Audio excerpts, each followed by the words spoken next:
All right. Good morning, everybody.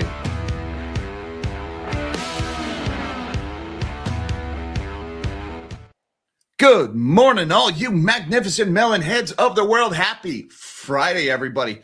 Man, that was a quick week, wasn't it? Today's December 12th, 2025. And our top story this morning, as a matter of fact, it's my favorite topic to talk about. It's actually the reason why I even started this channel to begin with, which kind of like makes me wonder, how did we get here? How did I get here? I've been asking myself that a lot this week, but I digress. Silver, $64, and there was much rejoicing.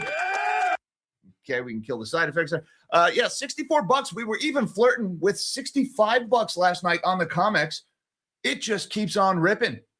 What's going on here? Is it solar? Is it electric vehicles? Is it data center build-outs? No, this is a purely monetary play. This demand for silver exceeds the supply, not because of some industrial build-out, but because we can see what is happening with the money. You guys notice the Fed quietly started printing money yesterday? I mean, I was screaming about this on the live stream yesterday. The press just ignored it. They're like, oh, technical buy operations of short-term treasury securities in order to maintain in accordance with monetary goals. Yeah, we're printing money. And the Fed this morning, they're getting rid of their limit on the standing repurchase facility. The repo. There used to be a $500 billion limit, which means we can only increase the money supply short-term by $500 billion in a day. And the Fed's like, you know what? Why do that when it feels so good to have no limit on how much money you can arbitrarily print into existence on any given single day without anything resembling any kind of regulatory, governmental, or voter oversight? Yep, they threw it away. They can make as much money. They could just arbitrarily print $2 trillion right now if they wanted to. What's stopping them? You? Me? Nope. Sorry, they're just going to do it. By the way, the Comex has increased margin requirements by 10% effective today. So they're already trying to tamp down that enthusiasm. We'll see if that works. I don't think it's going to work. Shout out to Bob Coleman at Profits Plus ID on Twitter. He's the CEO of Idaho Armored Vaults. If you follow one account on X about gold and silver, it should be Bob Coleman.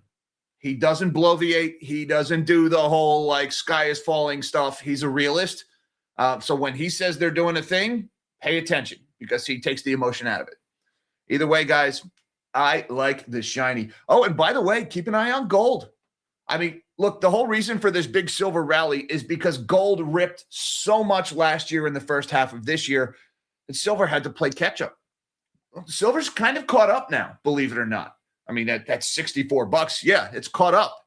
It's pretty close. We're actually near the historical average of the last few decades of what silver's worth relative to gold. And just on cue, like right on cue, silver or gold starts to rip this morning. Watch that gold to silver ratio. I think both metals could continue running here. Also going on this morning, Broadcom earnings, ticker AVGO. Another AI disappointment. The stock is down big this morning. They reported earnings yesterday. They tried to talk about their order backlog. That's like the Oracle play, which is now no longer working, where you take like all of these total commitments from people to buy your chips at some point in the future, even if it's years down the road, and you pile that all into one big number and you report that as if like that's the money you're going to make. Yeah, never mind the fact that most of the people who are pledged or placed these orders don't have the money to pay for it, but that's a minor detail. Yeah, the market didn't care. I mean, this whole thing about backlog, this whole thing about remaining performance obligations, it worked one time in September when Oracle did it. A bunch of idiots bought the stock on that, and they're now down like 45% from those levels. It didn't work for Avago or for Broadcom last night. Also, their margins are tightening. If the demand is so insane, why are your margins getting smaller, Broadcom? Inquiring minds want to know. Also, no annual revenue forecast. What's up with no guidance from a company like that? You told us how big your backlog is. We've got $73 billion in our backlog, but you won't guide on your sales? That doesn't make sense unless, that's right, the backlog is just arbitrarily made up. We don't know who can actually pay, and so we're not going to guide because maybe we're afraid of getting sued if we overpromise. But you know what? There's not really any legal precedent for suing people based on reporting remaining performance obligations. So we'll just go ahead and throw that number out there. Also, this is interesting about Broadcom. They are the first company in what's become known as the Google sphere to disappoint in any way. Now, we've had these two like camps that have emerged in the last couple of weeks.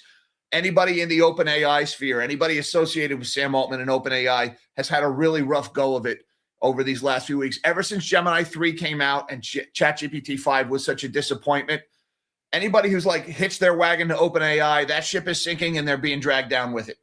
But Google has done very well. Google has gained market share. Gemini 3 is viewed largely as a success. They've been using their own chips, and Broadcom is one of the names that's kind of hitched up to Google, and they've done very well here. Broadcom manufactures TPUs, or at least they make the TPUs. Broadcom is the first name to be associated with Google to disappoint and see a big sell-off in their stock. I don't know if that's the beginning of a pattern or not. Maybe I'm looking too much into this. I am admittedly biased against all of the AI names. I wear that on my sleeve here. I've been pretty bearish on this whole space for the last 2.5 years.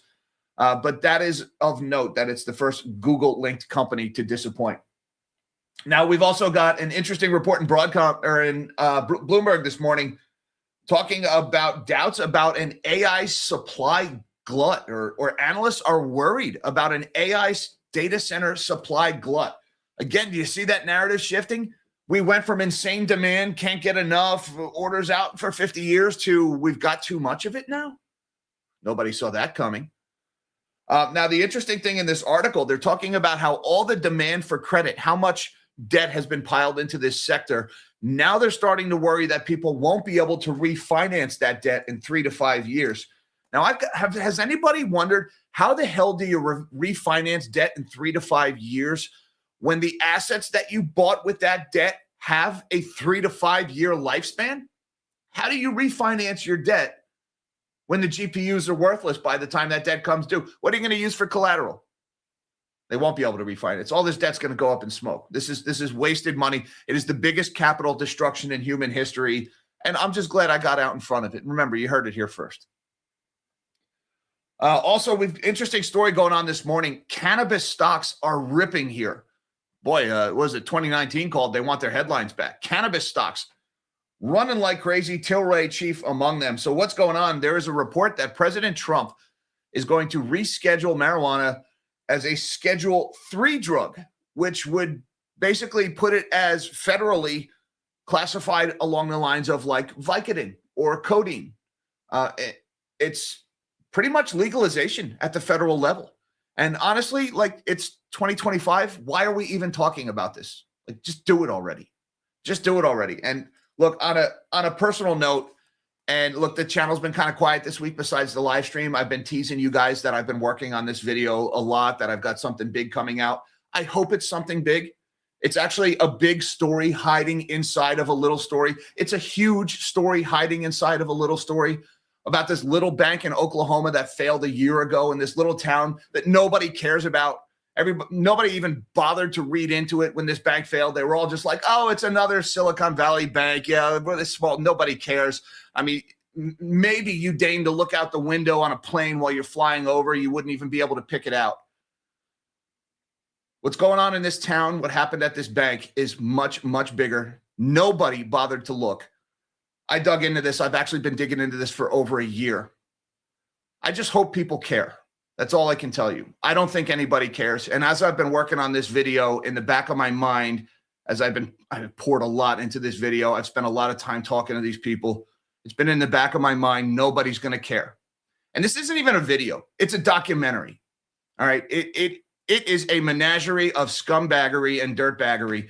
And I will be releasing that at 6 p.m. Eastern time tonight. And it rhymes with this cannabis story, guys, because the legal arbitrage between legal states and illegal states, I think, has created this CF in Oklahoma that's causing these people to suffer. So I hope you guys will watch that video. I hope you will share that video, because I think it's important, and I think these people need help, and it's not coming. Also going on, we've got, what do we got here? Lululemon earnings. They disappointed. The earnings weren't that good. The CEO quit. They don't have a replacement, and the stock is up. That's interesting. Boy, how'd you like to be the CEO of a company, and when you quit, the stock rallies double digits? Oh, we just love you. Thank you for your service. Off you go now. Good luck. Enjoy your retirement. Yikes. Look, guys, the real economy sucks. Lululemon doesn't round trip data centers. And so companies getting clobbered here. Also, China Vanka is losing government support. That's like the last dragon over there in Chinese big real estate developers. The government was propping them up. Not anymore. That whole Evergrande China real estate collapse story, that never went away. First Brands debtor in possession loan. That's like this big loan that was made after First Brands went bankrupt, where they're like, all right, we'll give you this short-term debt. We're going to buy up the company. And then, like when we sort everything out, we'll own the company. Yeah, it's trading at 45 cents on the dollar because First Brands just keeps getting worse. In 2 months, this has gone to 45 cents on the dollar. That is how bad First Brands is. And how many First Brands are out there? I suspect there are hundreds, maybe even thousands of First Brands out there. A lot of money is going to go up in smoke when this private credit bubble bursts. We've got round tripping of humanoid robots. There's a 2020s bingo update for you there. Yep, humanoid robot companies doing the same thing the AI companies did with their finances. And another 2020s bingo update. Who had Disney putting out AI slop? Anybody? Some of you guys in the back? Well, we all knew that was going to happen eventually. I'm just as surprised to see Disney paying somebody to do it. That's pretty interesting. We have got a lot to talk about this morning. Why don't we shrink my big melon of a head and let's see what's going on in the world of finance. Don't forget that like button. And you new guys, hit that subscribe button so you can come back on Monday and have your coffee with the melon heads, because we do this one every business day. Right now, the S&P 500 is virtually unchanged, down about 2 points here. Unchanged. No percent difference. Going nowhere.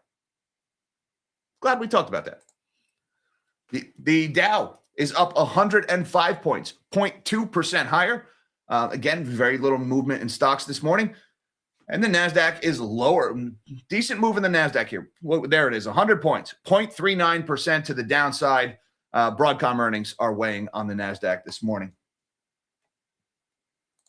Looking at the U.S. dollar, we've got the Dixie is up by 15 basis points here, 98.5, a slightly stronger dollar this morning, despite the Fed's best efforts to make the dollar worthless. Looking over at the bond market, we've got yields are higher on the long end and lower on the short end. Hey, I thought rates were going down. Why are they going up? Oh, that's right, because the Fed doesn't control the long end of the yield curve. The 30-year Treasury, 4.852, higher by 6 points and change. The 10 years at 4.196, that's higher by 5 and change. The 2 years at 3.545%, higher by 1.5 points. And the 1 month is down almost 3 points here at 3.663. And a shout out to my friends at Macro Edge. Another one you guys should be following on X. These guys are great and they're hilarious, by the way. Macro Edge says the Federal Reserve has removed their $500 billion daily limit for the standing repo facility, according to their statement. Not QE is coming. Guys, this is on top of the $40 billion a month that they're going to print and buy treasury bills. The Fed has seen something they don't like in the tea leaves, and they are putting their pieces in place to attack some kind of liquidity event that they see on the horizon. That's the only reason they would go within 12 days from quantitative tightening to not QE, quantitative easing, whatever you want to call it, and at the same time removing the daily limit of $500 billion on the standing repo facility, which allows them to basically print money into existence to buy treasuries and then repurchase them, undo the trade a few days later. It's short-term liquidity injections. They are putting their pieces in place for some kind of liquidity event. And Jerome Powell specifically mentioned April in the last FOMC meeting. I mean, look, tax day, usually there's a lot of transactions that happen. Maybe that could happen. I don't know what it is, but there it is. This should be sending off alarm bells. And maybe that's got something to do with gold and silver this morning, huh? Check out spot gold, 43.40, up another 60 bucks, 1.4% higher. February gold futures, 43.75, up 1.4% or $61.80 higher. Are we going to see $4,400 gold by day's end? I don't know, but check out silver while we're at it. Spot silver, $64.53, up another 96 cents, 1.5% higher. And look at March Comex futures for silver there, 64.87, up 29 cents or about 0.5% higher. Overnight, we hit a high of 64.95. Guys, by the time the ink dries on these $64 headlines, it's almost time to talk about $65. I like the shiny. Look at this silver chart here. All right, when does it stop? I don't know. All I can tell you is we are right about the price target of this cup and handle pattern. When we broke out from that, we're pretty much right about what the price target of that pattern was. Where we go from here, I don't know. I could not tell you. Another thing interesting to keep an eye on is gold had been somewhat lagging silver as silver played catch up for just these last few weeks. Gold is getting interesting here. There's a couple of things that could happen. We could be about to put in a double top, which would see gold head lower. I don't think that's going to happen with the Fed printing. We could break through this resistance level that we hit the top from back in October, and gold could rip here. And based on where we're at in the gold to silver ratio, we'll look at that in a little bit, and that would support that. Or gold could be about to put in another cup and handle pattern, which would eventually see a breakout from there. Either way, gold looks good here. And here's the gold to silver ratio. We're sitting at 67.35. And that red line down there, right around 65, that's the average over my lifetime of the last 40 years. We're getting right to the point here where gold would start to outperform silver again. We have seen it bounce, like if we zoom out a little bit, we've bounced off of this level before. After the silver squeeze in 2021, a GSR of around 65. We went a little bit lower than 65, but that was the level where gold started to outperform silver. I think we're kind of getting there pretty soon. But for now, silver continues to outperform, and we're still heading lower. The chart's starting to look pretty good on gold. Either way, guys, I just like the shiny. Looking over at some of the other commodities, copper is pretty much unchanged here, up 0.07%. Another all-time high for copper, though. Platinum, 4.5% higher. Palladium, 3.2% higher. And oil is down 0.2%, 57.48 for January WTI futures. Looking over at Bitcoin, kind of where we've been for the last couple of days, $92,259 as priced on Coinbase. That's showing us a little bit lower than where we were yesterday. Keep an eye on Bitcoin, guys. If the NASDAQ continues to roll over here, I think we would see Bitcoin head lower from there. All right, let's talk about Broadcom earnings. Broadcom shares slide after investors seek bigger AI payoff. Again, the shifting in these narratives, man, things are just getting awful dark in the AI space. Broadcom, a chip company vying with NVIDIA for AI computing revenue, slumped after its sales outlook for the red-hot market failed to meet investors' lofty expectations. The shares fell about 5% in pre-market trading on Friday following unsettling commentary from Chief Executive Officer Hock Tua on a conference call with analysts.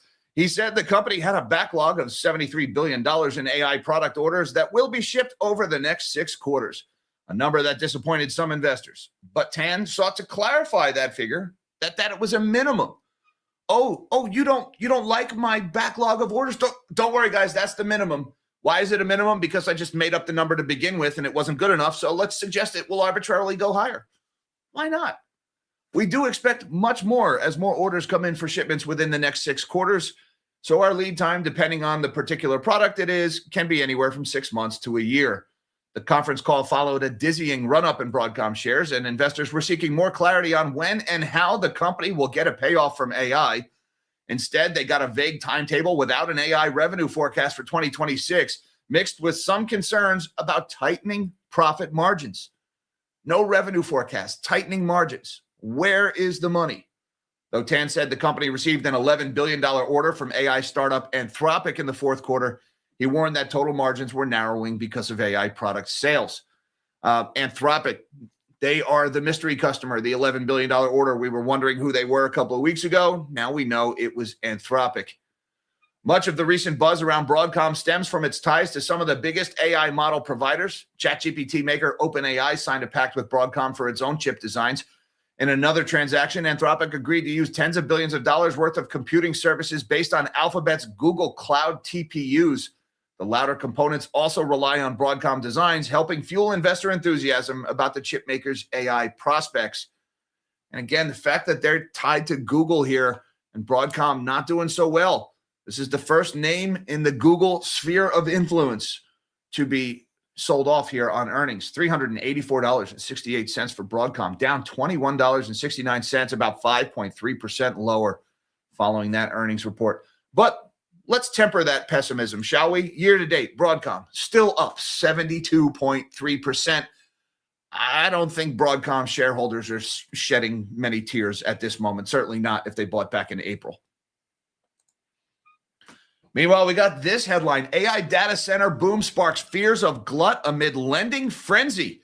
Again, the narrative in the headlines, the narrative shift. It's crazy here. 2 data center billionaires minted before anything is even built. A borrower seeking a loan for 150% of the construction cost. And companies that are using financial engineering to keep liabilities off their balance sheets. Oh, what's the worst thing that could happen? For the skeptics, those are some of the examples of why the artificial intelligence data center boom is getting out of hand. You think? There's a frenzy of development going on to support the AI revolution, and with it, an insatiable demand for debt to fund it. But you ain't got no AI revolution, Lieutenant Dan. There is no revolution. It's just a speculative asset bubbles. Some estimate the overall infrastructure rollout cost could reach $10 trillion. Congratulations, Bloomberg. You made up the biggest number this morning. And with so many lenders lining up to throw cash at assets, the fear is a bubble is building that could eventually leave equity and credit players facing substantial pain. Man, I butchered that one.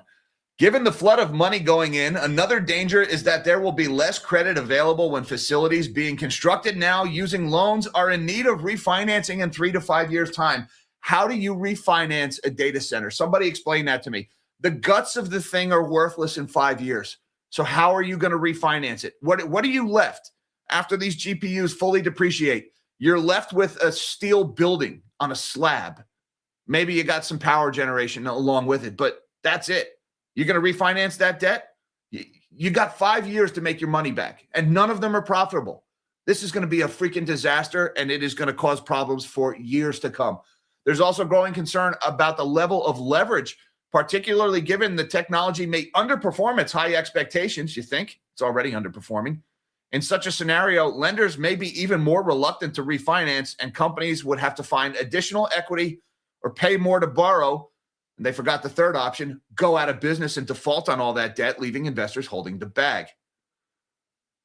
Lenders are slicing and dicing debt and selling it on to other investors, meaning it becomes more and more opaque, according to Vinny Nair, CEO of fintech platform TFIN and a teacher at the executive education programs at the Wharton School. You're spreading this risk through the system, he said. If there's a decline, I don't think we totally understand all the ripple effects of this through that credit channel. Some borrowers have been shifting the risk from AI data centers off their balance sheets using the securitization markets, where the debt is tranched into slices with varying risks and returns and bought up by the likes of insurers and pension funds. Stop me if you've heard this one before. Similar story is emerging in the graphics processing units that process the data. In other words, all the stupid shit we did during the GFC, we're doing it with GPUs now. The difference is back then, houses that last 40, 50 years were the collateral. Now we've got GPUs that last for 4 years. Oh, it's going to be great. This is going to be just great. And just remember, guys, nobody saw this coming. Meanwhile, cannabis stocks surge on report Trump seeks to ease restrictions. What the hell took so long? That's all I'm saying. Like, seriously, why are we even talking about this? Why are we even? Shares of cannabis companies jumped on Friday after the Washington Post reported U.S. President Trump is expected to push the government to dramatically loosen federal restrictions on marijuana. U.S. listed shares of Tilray brands gained 28%, while SNDL, Canopy Growth, and the ETF advisor shares, Pure U.S. Cannabis ETF, were up between 13.5% and 32.5% in pre-market trading. Huge run in cannabis stocks. Trump administration has been looking to reclassify marijuana as a less dangerous drug, a shift that could ease criminal penalties and reshape the industry through potentially lower taxes and by making it easier to secure funding. Funding remains one of the biggest challenges for cannabis producers as federal restrictions keep most banks and institutional investors out of the sector, forcing pot producers to turn to costly loans, alternative lenders, and also to do business with organized crime, by the way. Yeah, that's an important thing. By the way, they're talking about reclassifying it as a Schedule 3 drug. That's a big one. Schedule 3. That's like Vicodin and codeine, guys. I mean, it's basically legalization. It's federal decriminalization. And it took you long enough. Tilray stock. Check this one out. Up 39, 40. Let's say 40. Let's round that up. 40% higher for Tilray. $11.75.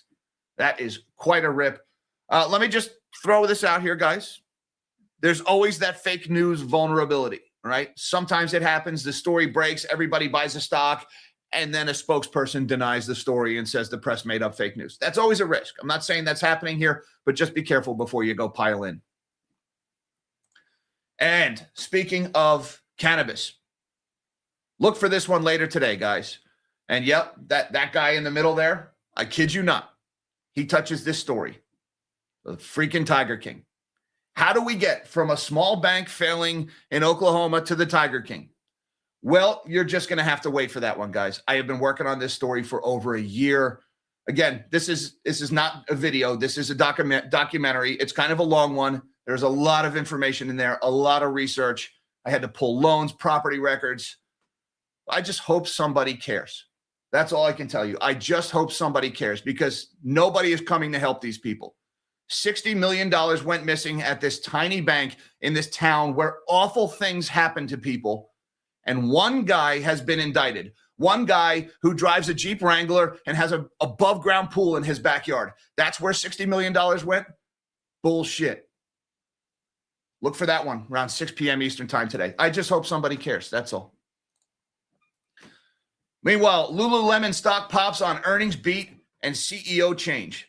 This one, how'd you like to be the CEO when you quit your company stock rallies? Thank you for your service. Lululemon Athletica stock jumped Thursday after the company posted a better than expected fiscal third quarter and said CEO Calvin McDonald would be stepping down next year. The company announced that McDonald plans to step down on January 31st. The board of directors has yet to name a permanent successor. CFO Megan Frank and Chief Commercial Officer Andre Mastrini will serve as interim co-CEOs until then. That's how bad this guy was. He's out and they don't even have anybody to take his place and everybody's happy. It's like, we are so glad nobody is in that chair. Lulu has a strong foundation in place. Yeah, okay. Although total comparable store sales increased 1% from a year ago in line with projections, comps in the Americas fell 5% from a year ago. It turns out when nobody can afford the cost of living, the market for $100 yoga pants goes down. That's how that works. And while Black Friday weekend results were encouraging, demand has softened in the following weeks, McDonald's said on a call on Thursday, which prompted the company to issue somewhat lackluster fourth quarter guidance. Fourth quarter revenue will range from $350 to $358 a share, representing a decline of 3% to 1% from a year ago, largely because of calendar shifts. Yeah, okay, blame the calendar, not the economy. Sales guidance is roughly in line with expectations for $3.57 billion. Earnings per share projections, however, are weaker than the street is forecasting of $4.66 to $4.76, where the range's midpoint is $4.71, below the $4.94 analysts were projecting. So, look, Lulu, this is real economy here. We've done a lot of stories recently about how the real economy is garbage. Outside of Ponzi schemes and data center circle jerks, everybody else is struggling here. And look, this CEO quits. They post terrible numbers, and the stock is actually up almost 10%. Now, why is the stock up 10% on this news? Take a look at the year-to-date chart, down 51.1%. That's why. This stock has just been absolutely bludgeoned in 2025. Meanwhile, China's last too big to fail housing giant loses state support.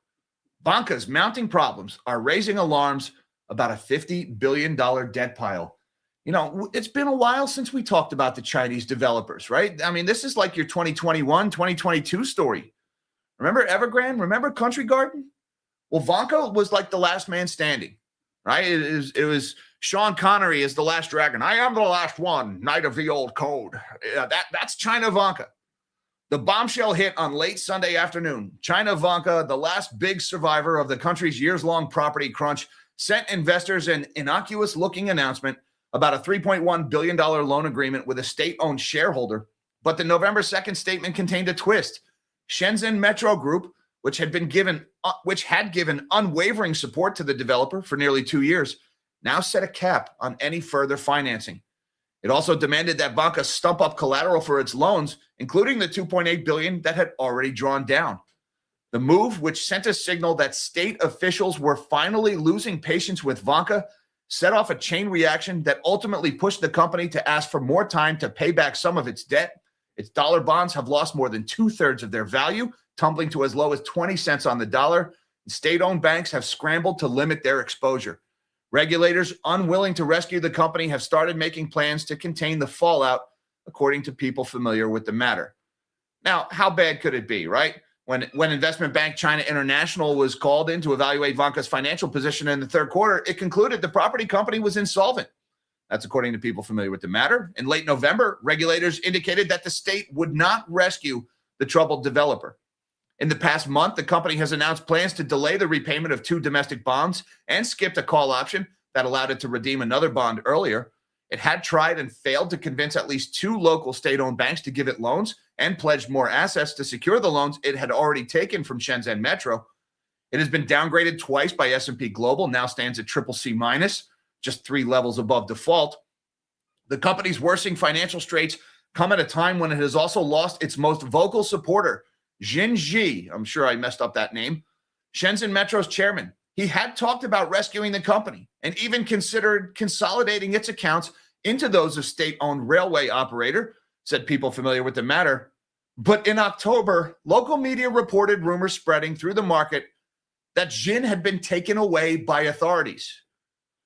Okay, that's pretty crazy. So look, this guy at Shenzhen Metro, which is a state-owned company, a state-owned enterprise, he's like, oh yeah, maybe we'll bring China Vanca's debt onto our books. And the next thing you know, he disappears. Sounds like a no from the government. I'm just going to throw it out there. When the guy who's trying to rescue your company gets taken away in the middle of the night, it's probably not a good thing. The China real estate collapse is ongoing. It is not over. People have been trying to call a bottom in this for 4 years. Remember, they still have not liquidated anything. All of these developers have gone bankrupt, and all of these projects, these cranes, these building skeletons, they're not even finished. They're just sitting there, assets on the books of the borrowers who lent the money to build them. And they're afraid to sell them because they know they're not worth anything, which means China's banks still haven't taken any of the losses from any of this stuff. They're still just sitting there, extend and pretend, frozen in place, just like our commercial real estate market. Meanwhile, First Brands just keeps getting worse. First Brands loan hits 30 cents on the dollar as fresh rescue seen as critical. Let's not spend too much time on this one, guys. All I can tell you is First Brands is now a $10 billion collapse, when initially they reported this as a $2 billion collapse and said it was an isolated event and it was contained. Well, now it's 5 times bigger, and we have found several other examples similar to First Brands. But other than the fact that it has grown and spread, it is isolated and contained. Are we good on that? Is everybody with us? You guys in the back, you follow that? Okay, I'm glad we cleared that up. Look, this company, Marathon Asset Management, came in and loaned them a whole bunch of money in bankruptcy. They call it debtor in possession.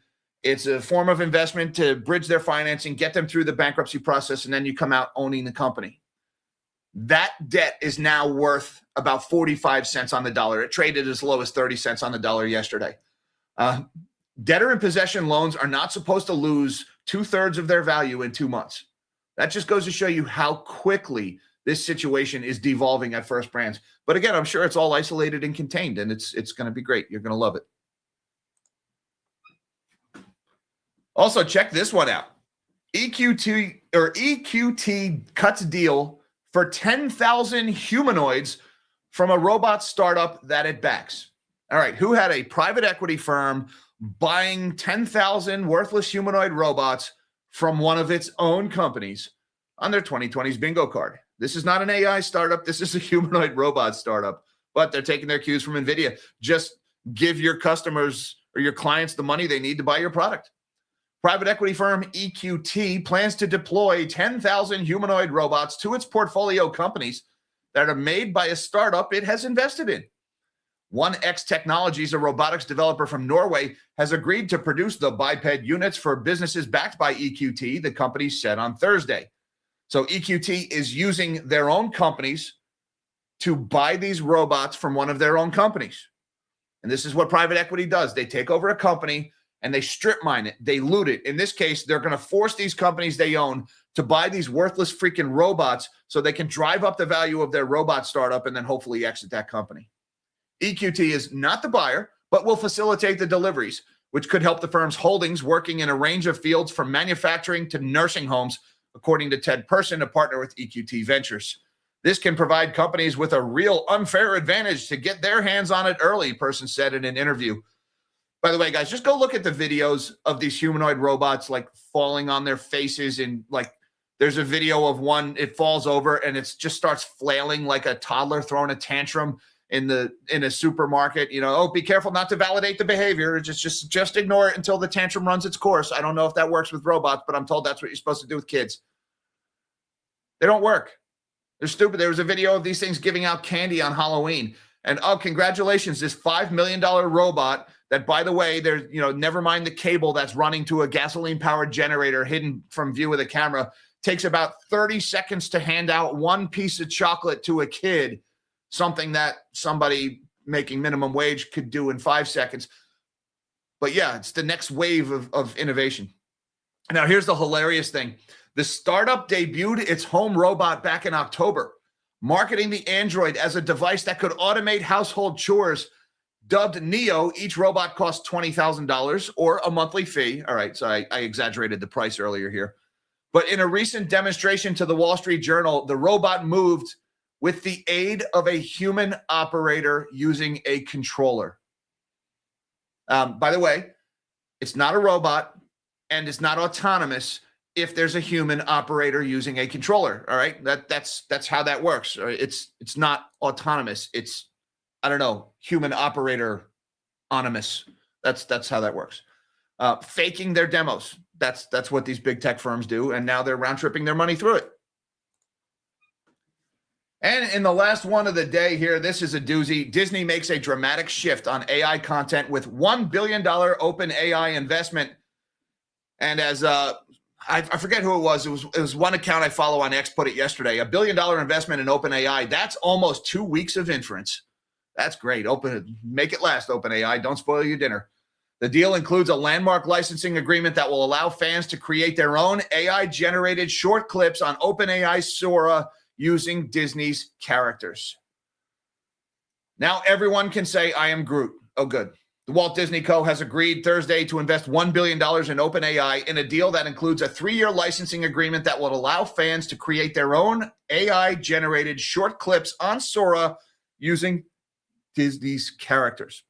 Now, just to make sure I have this right, Disney is giving OpenAI $1 billion so that OpenAI could use its intellectual properties without paying Disney anything for the privilege. That's the deal. Typically, when you license something, the people you license it to, they pay you. You don't give the licensee $1 billion. But that's what this deal is. Disney is giving OpenAI $1 billion to create AI slop using Darth Vader, Mickey Mouse, and Moana. And here's the interesting thing, all you Disney Plus subscribers. Under the content deal, fans will be able to start making their own video in early 2026, and Disney will begin posting a curated selection on its streaming platform, Disney Plus. AI slop coming to Disney Plus. How you guys feel about that Disney Plus subscription now? By the way, remember when Sam Altman was going to get into, what did he call it, erotica? Are they going to be making Disney character porn? I hope there's some kind of controls on this. I don't know. I just throw it out there. But, yep, who had that one on their 2020s bingo card? Good God. What are we doing? Hey, I just want to say thank you very much to Douglas Hayen. Hey, Douglas. He says, the AI is trained on the creators. So will it be able to make something new? That is remotely watchable. That's definitely yet to be proven. I don't think, at least the AI will be creating the content based on the prompt from the user. So is it the AI actually creating the content, or is it the user entering the prompt who's creating the content? Maybe that's more of a philosophical discussion than anything else. Maybe there's no right answer for it. Look, the AI slop has gotten better. I mean, think about how bad it was when these video platforms first came out about a year ago. The slop is getting better, but it is still slop. And it's also worth pointing out that the slop is still more expensive than any revenue you generated from it, right? Every single one of these clips that's generated on Sora, OpenAI loses money. And if you're a paid user for the fancy service, OpenAI loses even more money. So at the end of the day, okay, great. Disney's going to give them $1 billion, which will last them about 2 weeks. But they do not make money from this. So what are they going to do with it? I don't know. Also, I want to say, I think I clicked on the wrong one there. Thanks anyway. Hey, Giant Tiny GTB, thank you. You almost made me say it. Welcome to the Melonheads. You guys with these names are going to get my channel flagged. Yes, thank you very much, sir. And Stranglehold. I don't mind saying that one. Thank you, Stranglehold. Let's leave the anatomy out of it. He became a YouTube member. Thank you guys very much for supporting the channel. Just a reminder, guys, when you're a member, you can use those monthly super chats for free, and I will read and respond to your questions live on the air. Hey, Nashville Pasta Man says, no guidance. Georgia got promoted. That's, I don't have any glasses nearby. Georgia with the big black glasses from The Big Short, right? How many swaps do you own, Pasta Man?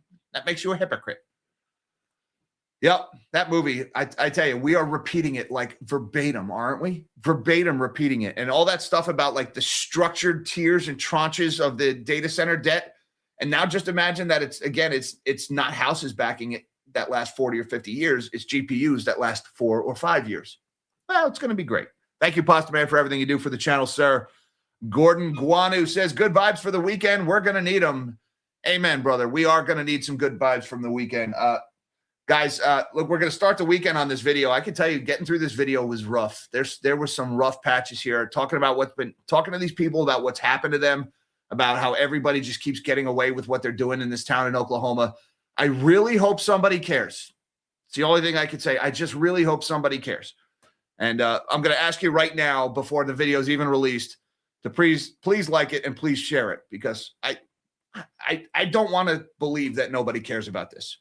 This is like a bad Jack Reacher book, or even, God forbid, another remake of Roadhouse. Like that bad. Thank you very much, Gordon Guanu. Also, thank you very much to Richard Bell, who says, one word, MOFCOM, number 68, 2025. I don't know what MOFCOM stands for, to be honest with you. Somebody want to help me out? Let me know what MOFCOM is. If it's military, I bet you I got mission my text messages. Nope, I don't have them in there. So, sorry, Richard. Can't help you there, brother. I don't know what it means. Number 68. It sounds like a comic book. Is that what that means? MOFCOM number 68? I don't know, brother, but if I figure it out, I will get back to you. Hey, Jake's Custom Parts, thank you so much for gifting 20 Nobody Special Finance memberships. I really appreciate the support of the channel. And by the way, guys, just a reminder, say thank you to Jake and welcome to the Melon Patch, all you baby melons, and may the odds be ever in your favor. Henry Rifle Owner PA. All right, you repeating SOBU. He says data centers on planet Elysium. I saw it yesterday. Is this an extensions of the Elon Musk's data centers in space? Yes, that's sure. Why not on the planet Elysium or Planet X? Why not data centers on the moon? Why not data centers on the sun? The energy's practically free. We're just spitballing here. I'm just thinking outside the box. Or maybe data centers on the Earth's core. We'll have the Boring Company tunnel to the Earth's core, where the liquid hot magma of the Earth's iron core will power our data centers via geothermal. And then maybe we'll accidentally reverse the spin of the Earth's core, causing the Earth's magnetic field to flip, and there'll be a great calamity. And I just wrote your next 2012 movie. There you go. Thank you, Henry Rifle. Appreciate it very much. Hey, there's my buddy Travis from Real Estate Mindset. Check out Real Estate Mindset on YouTube while you're at it. You bonkers, brother, you. He says, thanks, brother, for always showing up. Hey, thank you, Travis, also. And thank you for all the work you also did last year when that story broke about the bank failure in Lindsay, Oklahoma. I appreciate that very much. You and Mitch also took on the issue of the bonds in the schools over there. Again, guys, I just found so much dirtbaggery hiding in that tiny little town. I don't know how they fit it in such a small town. There's only 2,900 people in that town. Thanks again, brother, for supporting the channel. Tom Dillon, thank you, sir, for the generosity. He says, I live in Oklahoma. If your report is what I think it is and it's compelling, I'll keep forwarding it to the Garvin County DA and the state AG until they tell me to stop. Too many crooks here in a state full of good people. Tom, it is what you think it is. That's all I can tell you. Right along the I-35 corridor, I'm amazed. Something tells me maybe the state AG is already looking into it. Maybe. I hope. One guy, a year later, one guy has been indicted for $60 million missing right along a major smuggling corridor, and the guy's got an above-ground pool in his backyard. That's not $60 million bucks. I'm sorry. I don't care how much you gamble. The worst gambler in the world doesn't lose 60 million bucks that fast. Something else is going on there, something dark. And I found compelling evidence suggesting what it is. Look for that one at 6 p.m. today. Thank you very much, Tom. I appreciate the super chat, and I wish you luck. I do hope things improve for you guys. Well, Welchco? Is it Welchco or Welco? Welchco Services. Thank you so much, sir, for supporting the channel. Says Jack reads it if you put it on the teleprompter. I'm Ron Burgundy? That's just an unconfirmed allegation that I'll read it if you put it on the teleprompter. But for anybody who didn't hear it, I just want to reiterate, Jack reads it if you put it on the teleprompter. Who put that question mark on there? Thank you very much, Welco. Appreciate it very much, sir. Hey, SHS says, would you invest in stocks like dividends or just wait? I have so much cash. I'm from the EU, but don't know. I'm not a fan of gold, but stay in cash. It's not good too. Okay, so in the EU, I can't. In the EU, you guys have value-added tax on bullion, and honestly, I have no experience with that. But from what I understand, it's severe, and it does put a dent in the ownership case for gold. Dividend stocks, what I can tell you is if we are heading for a liquidity event and a deflationary event, which all of our economies are in recession, and the debt has started to go bad, and the Fed is putting pieces in place to print money when it happens, there will be a window, I think, probably soon, where dividend stocks will go on sale. And I think that will be a good opportunity. And then, of course, the Fed will spin up the money printers again, rinse, repeat this stupid cycle. So, you know, the one dent in that case is if it's the big one, which maybe it is, maybe it isn't. But if it is the big one, then the dip buyers are going to get wiped out along with everybody else because it's going to dip and it's going to keep dipping. I don't know if this is the big one or if this is just like 2020, where it looks like the big one, but they print enough money to rinse, repeat the cycle. And in 2 or 3 more years, we go through it again. But I could say I do have my eyes on a couple of companies. One that I don't own, but it's interesting. I've been looking into it is Hormel. Hormel Foods is a name I've been looking at. They pay a nice dividend. I'm not sure that dividend is safe, but the stock has been beaten down rather substantially recently. So look, chili and beans, that's the kind of stuff people eat in a recession. And so it's one of those recession-proof names. So a name like that is something that I'm looking at. I don't own that name, but it's just one I'm looking into. Thank you very much, SHS, for supporting the channel. Steve Canyon says, thanks, I care. Thank you very much, Steve. I care too. All right, Luke Skywalker, I care. Thank you. I appreciate that. I hope there's more Steve Canyons out there. I really do. And again, you know, this is a town nobody cared about. When this bank failed, nobody cared about. None of the journalists cared enough to look into what happened. The vice president at this bank unalived himself 2 weeks before it failed, and nobody even noticed when the bank failed that had happened. It's amazing to me. Amazing. Thank you very much, Steve. Appreciate the super chat, sir. Levi Bowles, thank you, sir, says nobody at 6. Can't wait. That's right, folks. Put it on your calendar. 6 p.m. Eastern time today. We're going to call it a documentary. My documentary on what's going on in this little town in Oklahoma and this little bank and what I think might be causing it. 6 p.m. Eastern time. Mark your calendars, folks. Thank you, Levi. Appreciate that.